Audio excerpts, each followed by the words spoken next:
기도하고 말씀 전하겠습니다. 하나님 아버지, 참 감사합니다. 오늘 이 시간 방향 전환이라는 말씀으로 하나님 함께 나누려 합니다. 주의 성령께서 이 시간 이곳에 임재하여 주시고 부족한 종의 입술을 주님께서 붙잡아 주시옵소서. 성령께서 온전히 임재하시고 살아 역사하시는 귀한 은혜의 자리가 될 수 있도록 주님 인도하여 주시옵소서. 예수님 귀하신 이름으로 간절히 기도하옵나이다. 아멘. 네, 좀 오래된 이야기지만 함께 말씀을 나누면서 시작하려고 합니다. 오래전에 유명 방송인이 돌연 사표를 내고 유학길에 오르는 적이 있었습니다. 당시 많은 사람들이 알아보고 많은 학생들이 좋아했던 이 방송인인데, 그가 어느 날 녹화를 마치고 집에 돌아가면서 창밖을 내보면서 이런 생각을 했다고 합니다. 나는 지금 행복한 것일까? 많은 사람이 알아보고 인기가 최정상에 있고 모든 사람들이 부러워하는 직업을 가지고 있는데 정작 나는 지금 행복할까라는 질문을 던졌는데 그가 답하지 못했다라고 합니다. 그리고 오랜 고민 끝에 결국 사표를 내게 되고 주변 사람들이 다 말렸음에도 불구하고 그는 확신에 찬 목소리로 이렇게 이야기했다고 합니다. 지금이 아니면 안 될 것 같습니다. 언젠가는 해야지 수십 번 다짐하고 또 다짐했으나 늘 제자리였습니다. 그런데 지금 제 가슴이, 제 마음이 그 일을 하라고 합니다. 지금 이 순간을 놓치면 또 그 자리에서 살아갈 것 같습니다 라고 말하면서 사람들의 이목에서 사라졌던 이야기가 있습니다. 이 세상을 살아가는 많은 사람들이 오늘도 고민합니다. 나는 지금 잘 살고 있는가? 나는 지금 행복한가? 내 인생의 방향이 지금 잘 잡혀 있는가? 라는 질문을 하며 살아갑니다. 저는 오늘 말씀 제목을 방향 전환이라고 정했습니다. 방향 전환. 여러분, 지금 바른 방향으로 나아가고 계십니까? 하나님께서 기뻐하시는 삶의 자리에 지금 서 계십니까? 우리가 이 질문에 선뜻 대답하지 못한다면 오늘 본문을 통해서 들려주시는 하나님의 메시지에 함께 귀를 기울여야 할 것입니다. 오늘 말씀 마가복음 1장 15절 말씀을 다시 한번 함께 읽어보겠습니다. 때가 찼고 하나님 나라가 가까이 왔으니 회개하고 복음을 믿으라 하시니라. 아멘. 여러분, 예수님께서는 때가 찼다라고 말씀하십니다. 여기서 때는 문맥상 메시아의 시대를 의미합니다. 선지자들이 예언했던 메시아 시대가 이제 예수님의 사역 가운데 이미 도래하였다라는 것입니다. 메시아 시대는 더 이상 미래적이거나 임박한 상황이 아니라 이미 그 성취가 현존해 있음을 말씀하고 있습니다. 예수님의 중심 사상은 하나님 나라입니다. 하나님 나라에 들어가기 위해서는 우리가 예수님을 믿어야 하고 하나님과 온전한 관계를 이루어야 합니다. 자신을 드러내기 위해 스펙을 쌓아가는 인생이 아니라 나를 지키시고 인도하시는 분이 오직 예수 그리스도이신 것을 고백하며 살아가는 사람이 되어야 합니다. 하나님 나라 가치를 발견하고 그 나라를 살아가기로 결단하고 자신의 모든 것을 들여서 어떤 대가라도 치르며 이 길을 방해하는 모든 것을 버릴 수 있는 그 사람이 바로 하나님 나라를 살아가는 사람입니다. 하나님 나라는 예수님이 오실 때 이미 임했으나 아직 완성되지 않은 나라입니다. 하나님 나라는 이미 현존해 있으나 그 나라는 아직 종결되지 않은 상태에 있는 나라입니다. 예수님의 사역의 현장 가운데 계속 진행되어져 가는 그런 역동적인 실체가 바로 하나님의 나라입니다. 이러한 종말론적 이중구조 속에서 우리 그리스도인들은 올바른 역사의식을 가지고 살아가야 합니다. 하나님의 역사 속에서 무슨 일이 일어났었는지, 그리고 지금은 무슨 일이 일어나고 있는지 분별하며 살아가야 합니다. 다시 말해서 오늘 우리가 하나님의 백성으로 살아가면서 하나님의 뜻을 원하고 바라고 기도하는 것은 매우 중요한 일입니다. 예수님은 오늘 우리에게 굉장히 중요한 메시지를 던져주셨습니다. 바로 회개하라입니다. 여러분, 회개가 무엇입니까? 여러분, 회개는 감정적인 후회가 아닙니다. 방향을 바꾸는 것이 회개입니다. 즉, 방향 전환하라라는 것입니다.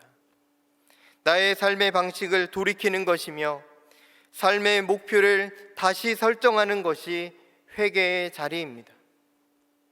나의 주 관심사가 세상의 어떤 것에 있다면 이제 하나님이 주시는 하나님의 관심사로 돌리는 것, 방향을 전환하는 것이 온전한 회개입니다. 그렇다면 당시에 예수님께서 선포하셨던 회개하라 천국이 가까이 왔느니라 라는 이 말씀은 그 당시 어떤 의미를 담고 있었을까요? 한마디로 이야기하면 이것입니다. 너희들은 지금 천국에 있지 않다라는 것입니다. 너희들은 지금 천국에 있는 자들이 아니라 구원받아야 하는 자들이다라는 하나님의 메시지가 오늘 예수님의 입술을 통해서 선포되고 있습니다. 너희들은 하나님의 택하신 백성이다. 그러나 구원받아야 할 백성이다. 하나님을 믿는다고 너희가 입술로 고백하지만 다시 하나님을, 그리고 예수 그리스도를, 복음을 믿어야 한다라고 우리 예수님께서 선포하셨습니다. 여러분, 이 말씀에 어떤 사람들이 제일 충격을 받았을까요? 아마도 당시에 모든 것을 갖췄다고 생각하는 사람들, 지금 여기가 천국이라 생각하며 자신들의 기득권을 유지하며 살았던 사람들, 그 사람들에게는 굉장히 충격적인 메시지가 되었을 것입니다.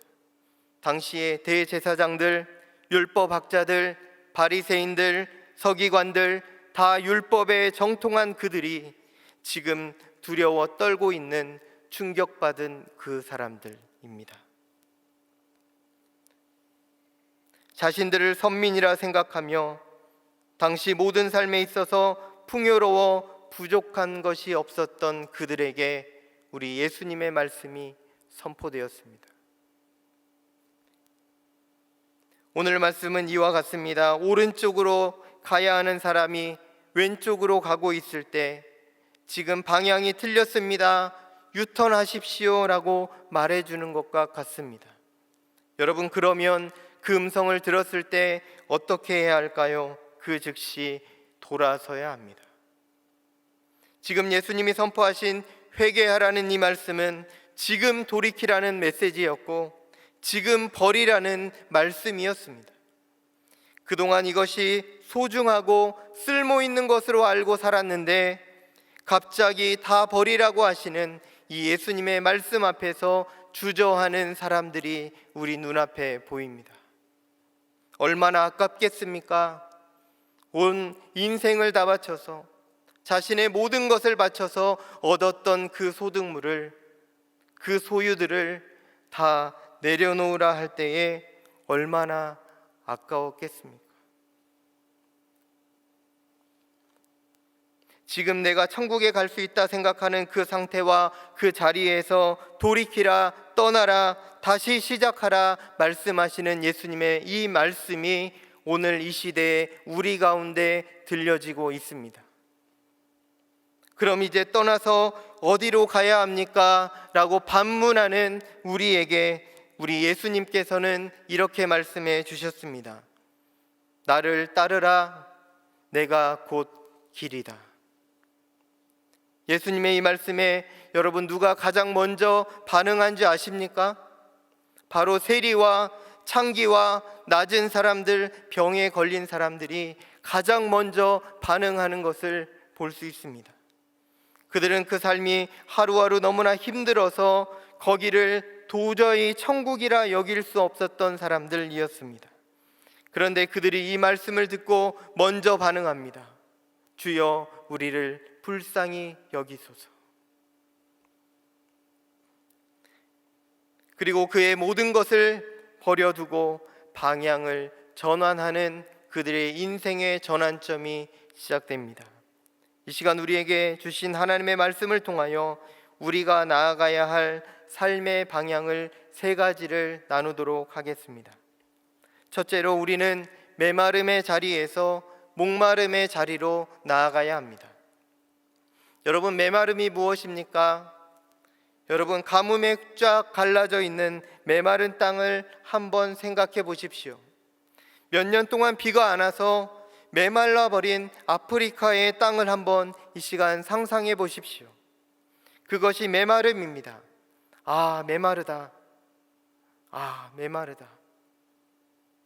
이 메마름은 한마디로 무미건조함입니다. 더 이상 의미를 찾을 수 없는, 생명력을 가질 수 없는 많은 활동과 분주함이 있지만 더 이상의 의미를 부여할 수 없는 그런 상태에 있는 것이 바로 메마름입니다. 요즘 신방을 하다 보면 성도님들께서 이렇게 말씀하시는 것들을 자주 듣게 됩니다. 목사님, 코로나 상황이 너무 길어져서 너무 힘들어요. 영적으로 메마르는 것 같아요. 영적으로 메마르는 것 같아요. 저는 이 이야기를 들으며 참으로 마음이 아팠습니다. 영적으로 메말라 가는구나. 영적 메마름, 이것이 얼마나 힘들고 어려운 상황인지 알기 때문에 마음에 눈물이 흘렀습니다. 여러분, 메마름은 우리를 주저하게 만듭니다. 주저앉게 만듭니다. 강팍하게 만듭니다. 서로를 비난하게 만듭니다. 무자비함과 사랑 없음으로 행동하게 만듭니다. 삶의 이유를 잃어버리게 만들고 비전, 꿈보다는 낙심과 나태함으로 우리를 인도해 갑니다. 우리는 이러한 메마름의 자리에서 다시 일어나야 합니다. 광야에 외치는 소리로 이 땅 가운데 복음을 전했던 세례 요한처럼 광야 한복판에서 우리를 위하여 모든 시험을 이기시고 하나님 나라를 외치셨던 우리 예수님처럼 우리도 광야 같은 이 세상 가운데 벌떡 일어나서 다시 믿음의 자리를 지키며 하나님 나라를 이루어가는 귀한 사람들이 되어야 합니다. 우리는 이제 메마름의 자리에서 일어나 목마름의 자리로 나아가야 합니다. 목마름은 여러분 무엇입니까? 목마름은 다른 말로 하면 간절함입니다. 절실함입니다. 여러분, 하나님을 향한 간절함과 절실함이 있으십니까? 그것이 중요합니다. 메말라가는 영혼이 아니라 목말라가는 영혼이 되어야 합니다. 하나님, 목마릅니다. 내가 목마릅니다.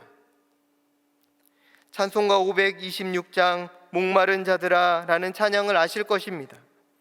가사가 이렇습니다. 목마른 자들아 다 이리 오라. 이곳에 좋은 샘 흐르도다. 힘쓰고 애씀이 없을지라도 이 샘에 오면 다 마시겠네.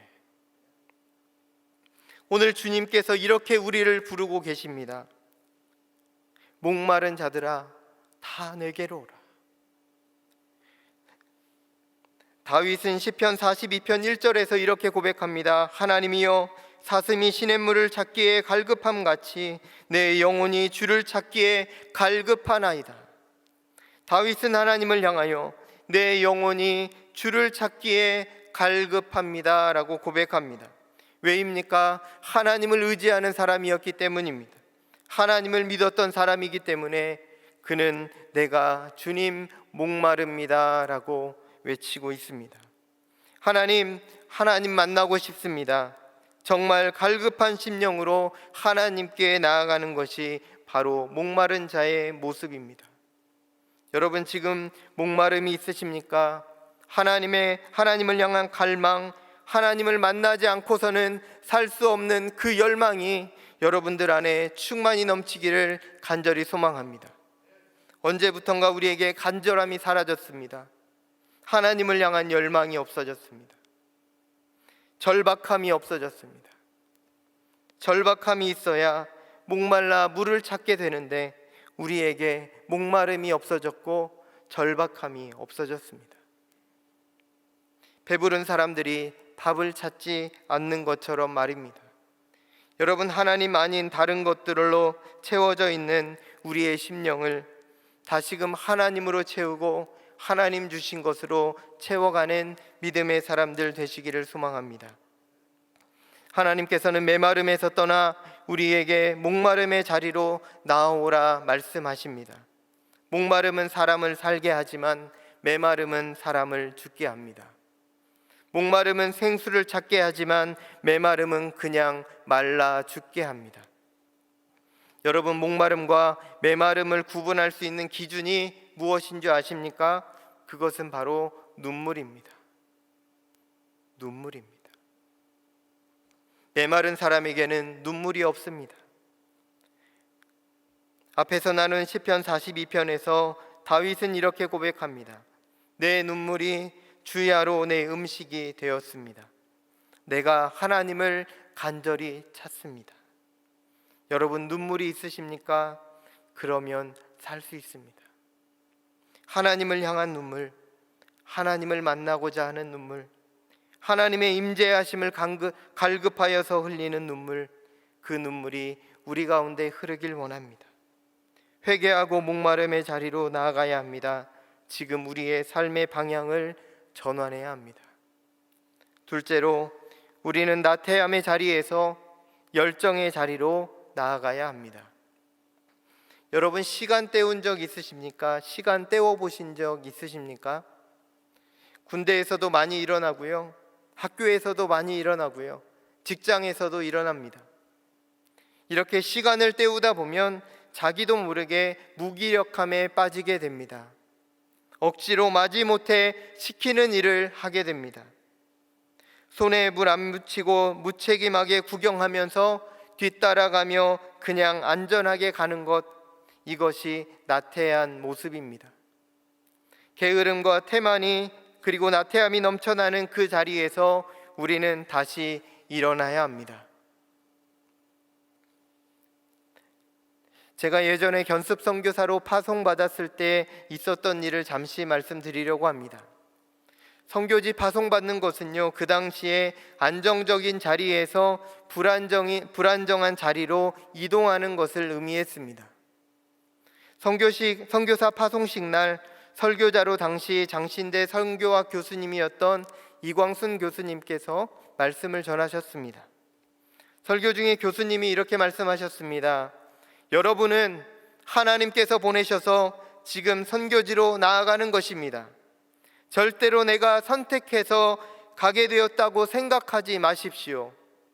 그 자리에 우리는 1년이라는 시간을 보내게 되는데 그곳에서 시간을 때우는 사람이 아니라 열정으로 삶을 불태우는 사람이 되십시오. 성령의 불이 여러분에게 임하여서 열정으로 섬기는 시간으로 들이십시오. 하나님이 역사하십니다. 하나님이 일하십니다. 하나님이 일하심을 믿고 열정을 불태우고 돌아오시기를 바랍니다. 이 교수님의 말씀이 제 마음에 콕 박혔습니다. 이런저런 생각으로 가득했던 세상적인 기준과 복잡했던 저의 마음을 새롭게 하시는 하나님의 말씀이 들려졌습니다. 저는 그 말씀을 붙잡고 선교지로 나아갔습니다. 하나님, 열정으로 불태우는 시간 되게 해주십시오. 그런데요, 선교지를 나가보니까 선교 현장의 삶이 만만치 않은 거예요. 하루하루가 견뎌야 하는 삶의 연속이었습니다. 주어진 하루의 시간 속에서 하나님 앞에서 기도하며 신실함을 유지하는 것은 그렇게 만만치 않았습니다. 선교지에 나오면 매일 기도하게 되고 매일 역동적인 일이 생기고 엄청난 영적 싸움이 매일 있어서 그 가운데 하나님을 붙들지 않으면 하루도 살 수 없을 줄 알았는데 현실은 그렇지 않았습니다. 하루가 익숙해지면서 나태해져 가기 시작하고 더 기도하며 하나님을 찾아야 할 그 시간에 하나님을 붙잡지 않으면 그저 하루하루 보내게 되는, 시간을 때우게 되는 하루하루가 연속으로 주어지게 되었습니다. 여러분, 우리는 순간마다 나태함의 자리에 빠지게 됩니다. 그러나 그 자리에서 우리는 안주하지 말아야 하고 열정의 자리로 다시 나아가야 합니다. 우리의 삶을 불사를 수 있는 그런 자리로 나아가야 합니다. 열정, 혼신의 힘을 다하는 것, 심혈을 기울이는 것, 성령의 불로 뜨겁게 인생을 살아가는 것, 여러분 좀 낯설지 않으십니까? 이런 말은 꿈과 비전이 있는 청소년들이나 청년들에게 해야 하는 것이라고 생각되십니까? 여러분, 그렇지 않습니다. 100세를 넘어서까지 사역하셨던 방지일 목사님께서 하신 말씀을 잠시 나누려고 합니다. 방지일 목사님이 돌아가시기 전에 세계 열방을 돌아다니시면서 말씀을 전하시고 사역하셨습니다. 제가 인도네시아에 있을 때 그곳에도 오셨습니다. 그때가 한 90세, 95세 되셨던 것 같습니다. 목사님께서 이런 말씀을 하셨습니다. 나는 가만히 녹슬지 않겠다. 닳아서 없어질지언정 나는 녹슬지는 않겠습니다. 여러분, 혹시 오늘도 하루하루 견디며 버티며 시간을 때우며 살아가고 계십니까? 아니면 성령의 능력으로 가슴 타오르며 뜨겁게 살아가고 계십니까? 만약 우리의 삶이 그렇지 않다면 이 시간 삶의 방향을 함께 전환할 수 있기를 간절히 소망합니다. 세 번째로, 우리는 안주하는 자리에서 경주하는 자리로 나아가야 합니다. 사람의 속성은 작은 성공과 좋은 자리를 만나면 그 자리에 머물고자 하는 속성이 있습니다. 여러분, 스티브 도나휴의 사막을 걷는 6가지 방법이라는 책이 있습니다. 사막을 걷는 6가지 방법 중에 저는 몇 가지가 눈에 들어와서 소개해 드립니다. 먼저 눈에 들어온 말은 사막을 걸을 때는 지도를 따라가지 말고 나침반을 따라가라는 말이었습니다. 수시로 바뀌는 길은 의미가 없습니다. 나침반을 따라가라 라고 말하고 있습니다. 다음으로는 오아시스를 만날 때는 쉬어가라 입니다. 여러분, 우리가 사막에서 오아시스를 만나면 무엇을 하게 될까요?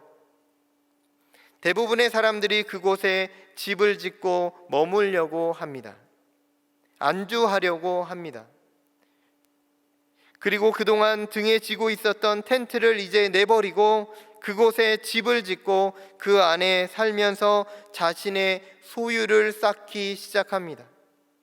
이동하다가 하루하루 먹었던 그 하루의 일용할 양식을 청산하고 이제 집안에 쌓아놓은 것을 하루하루 챙겨서 먹고 싶습니다. 안정적인 삶을 추구하게 됩니다. 이제 누구에 의해서가 아니라 자신 스스로 더 이상 움직일 수 없는, 새로운 시작을 할 수 없는 그 자리에 우리는 머물게 됩니다. 그러나 하나님은 히브리서 12장 1절과 2절에서 이렇게 말씀하고 계십니다. 이 말씀을 함께 한 목소리로 봉독하겠습니다. 우리에게 구름같이 둘러싼 허다한 증인들이 있으니 모든 무거운 것과 얽매이기 쉬운 죄를 벗어버리고 인내로써 우리 앞에 당한 경주를 하며 믿음의 주요 또 온전하게 하시는 이인 예수를 바라보자. 아멘. 여러분, 히브리서 기자는 믿음의 사람을 향해서 경주자라고 말하고 있습니다. 여러분, 죄가 무서운 이유가 무엇인지 아십니까? 죄의 무서움은 그 자리에 머물게 만든다라는 것입니다.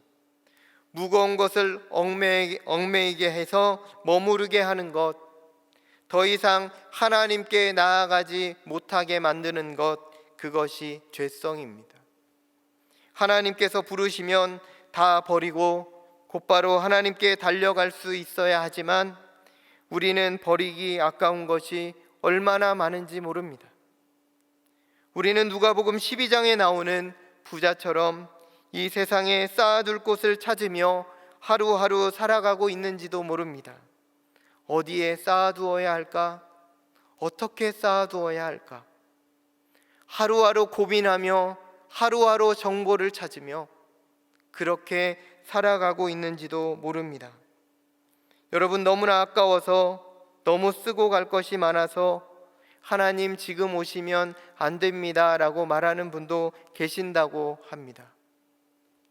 작은 성공과 작은 물질과 세상의 어떠한 것에 우리가 취해서 더 이상 움직이려 하지 않는 우리의 삶이 있다면 이 시간 하나님의 음성을 다시 듣기를 원합니다. 돌아서라, 돌아서라 말씀하시는 하나님의 음성입니다. 아브라함은 75세 때 부름을 받았습니다. 110세가 넘어서 아들을 바치라는 명령에도 순종합니다. 모세는 80세에 하나님의 부르심을 받았습니다. 절대로 새로 무엇을 시작할 수 있는 나이가 아닙니다. 그런데 하나님은 개의치 않으십니다. 안주하는 사람에게 하나님은 일어나라 말씀하십니다. 방향을 전환하라 말씀하십니다. 제자들은 예수님의 부르심을 받고 모든 것을 버리고 예수님을 쫓았다고 기록합니다. 사도 바울도 예수님을 만난 후 새로운 삶을 시작합니다. 여러분, 여기서 공통점이 무엇입니까? 바로 예수님 만나고 하나님 만나고 삶의 터닝 포인트가 있었다라는 것입니다. 여러분, 이 시간 신발 이야기를 잠깐 드리려고 합니다. 여러분, 신발 신고 계시죠? 우리 영상으로 예배 드리시는 분들은 신발을 신었던 그 시간을 생각하시면 이해가 되실 것입니다. 우리가 신발을 다시 사야 할 때가 언제일까요? 여러분, 언제 신발을 다시 사십니까? 다 떨어졌을 때가 아닙니다. 신발을 다시 사야 할 때는 그 신발이 아주 편하게 되었을 때, 아주 편안하게 되었을 때 그 신발을 다시 살 때라고 말합니다. 여러분, 우리는 어쩌면 하나님이 계시지 않는데도, 하나님이 동행하시지 않는데도 너무나 편해서 그것이 하나님이 주시는 평안인지 세상이 주는 평안인지 분별하지 못하고 살아가고 있는지도 모릅니다. 하나님이 안 계셔도 하나님을 향한 믿음과 간절함과 열정과 절박함이 없는데도 나는 신앙생활 잘하고 있어, 나는 믿음이 있어 라고 생각하고 살아가고 있는지도 모릅니다. 여러분, 메마름과 목마름을 구분하는 기준이 눈물이라 말씀드렸습니다. 꿈과 비전을 향하여 열정으로 나아가는 구분은 뜨거운 마음과 살아있는 눈입니다. 그리고 내가 안주하고 있는가 아니면 경주하고 있는가 구분하는 중요한 기준은 무엇일까요? 바로 땀입니다. 달려가고 있는 사람은 땀을 흘립니다. 그러나 안주하는 사람은 하나도 힘들지 않습니다.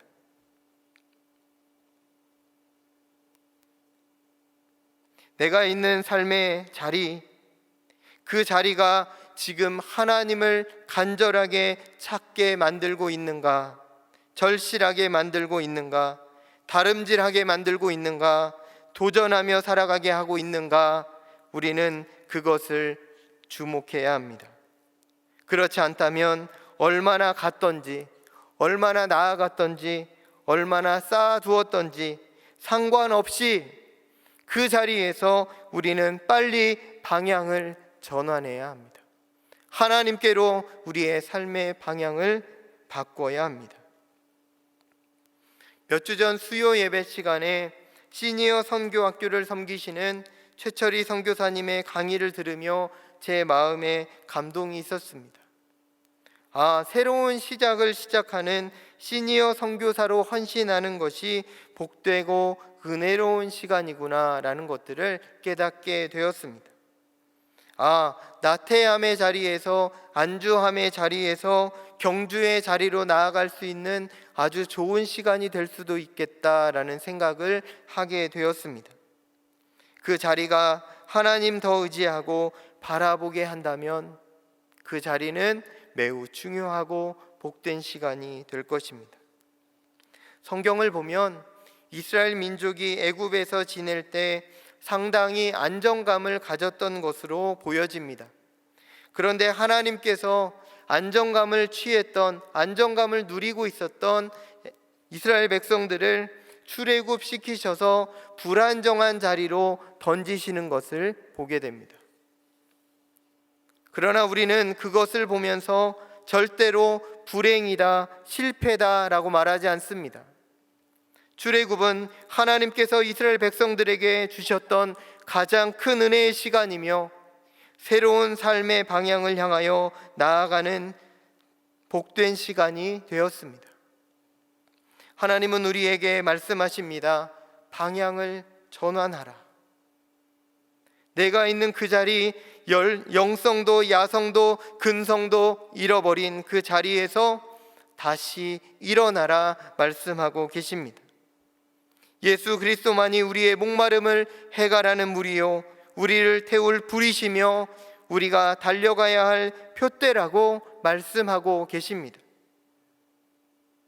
예수님과 함께 천국이 아닌 곳에서 벗어나 예수 그리스도가 계신 진정한 하나님 나라 여러분 함께 살아가고 싶지 않으십니까? 하나님과 동행하며 하나님 보내시고 하나님 세우신 그 세상 속에 우리의 삶의 자리, 우리의 가정, 우리의 직장, 우리가 삶의 터전으로 여기는 그 모든 자리가 하나님 안에서 온전해지고 하나님 안에서 열정을 불사를 수 있는 귀한 은혜의 자리가 되기를 간절히 소망합니다. 주님 주신 열정으로, 주님 주신 목마름으로, 주님을 향하여 달려가는 저와 여러분의 삶이 되기를 간절히 소망합니다. 특별히 기도해 주시면 좋겠습니다.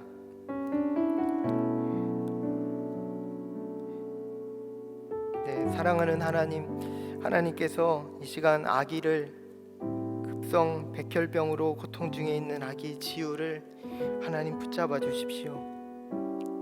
하나님의 능력의 손으로 그 어린아이 어루만져 주셔서 하나님 회복시켜 주십시오. 하나님의 살아계심을 우리가 믿음의 눈으로 바라보며 의지하며 나아갑니다. 간절히 기도합니다. 하나님, 그 어린아이 정말 만질 수도 없는 작은 아이지만 하나님께서 이 시간 어루만져 주셔서 하나님 온전히 회복시켜 주시옵소서. 우리 지우를 위해서 잠깐 기도하며 나아가면 좋겠습니다. 함께 기도하겠습니다. 하나님 아버지, 하나님 사랑하시는 귀한 지우 하나님께서 불쌍히 여겨주시고 이 시간 찾아가 주시고 하나님 그 연약함을 아버지 어루만져 주셔서 주님 깨끗하게 치료하여 주시옵소서. 하나님만 바라보며 나아갑니다. 하나님만 의지합니다. 주여, 치유의 빛을 비춰주시고 능력의 손으로 안수하여 주셔서 온전하고 깨끗하게 회복시켜 주시옵소서. 모든 것 주님께 부탁합니다.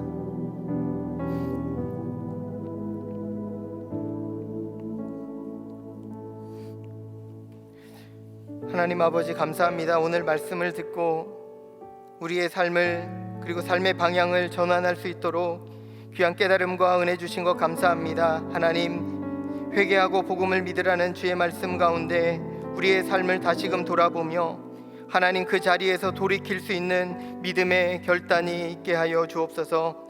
담대한 믿음을 우리에게 부어 주시옵소서. 메마름의 자리에서 일어나 목마름의 자리로 나아가게 하시고, 하나님 나태함의 자리에서 일어나 다시 열정의 자리로 나아가게 하시고, 안주하는 자리에서 일어나 하나님을 향하여 달려가는 경주의 자리로 나아가는 우리 모두가 되게 하여 주옵소서. 교회 공동체를 위해서 기도합니다. 주님이 주인 되시는 우리 주님의 교회가 하나님의 나라를 이루어가게 하시고 거룩한 교회 되게 하시고, 하나님이 세상 가운데 빛을 비추는 하나님 아버지 믿음의 든든한 아버지 하나님 반석으로 세워 주시옵소서. 하나님 아버지 나라와 민족과 열방을 위해서 기도했습니다. 정말 아버지 하나님 울부짖는 온 열방의 아버지 이 백성들을 위해서 기도했습니다. 주님께서 불쌍히 여겨 주셔서 아버지 하나님 하루속히 이 모든 문제들이 회복되게 하시고 해결되게 하셔서 하나님의 살아계심 속에, 하나님의 인도하심 속에 우리의 삶이 온전해지는 놀라운 은혜가 속히 있게 하여 주옵소서. 어려운 이웃과 환우를 위해서 기도했습니다. 하나님 아버지 투병 중인 환우들을 특별히 하나님 불쌍히 여겨주시고 어루만져 주셔서 치유하여 주시고 회복을 명하여 주시옵소서. 다시 주의 능력의 손으로 깨끗하게 치유받아 하나님의 영광 드러내며 하나님 기뻐하시는 삶을 살아갈 수 있도록 주님 은혜 더하여 주옵소서. 모든 영광 주님께 올려드리며 예수님의 이름으로 간절히 기도하옵나이다. 아멘.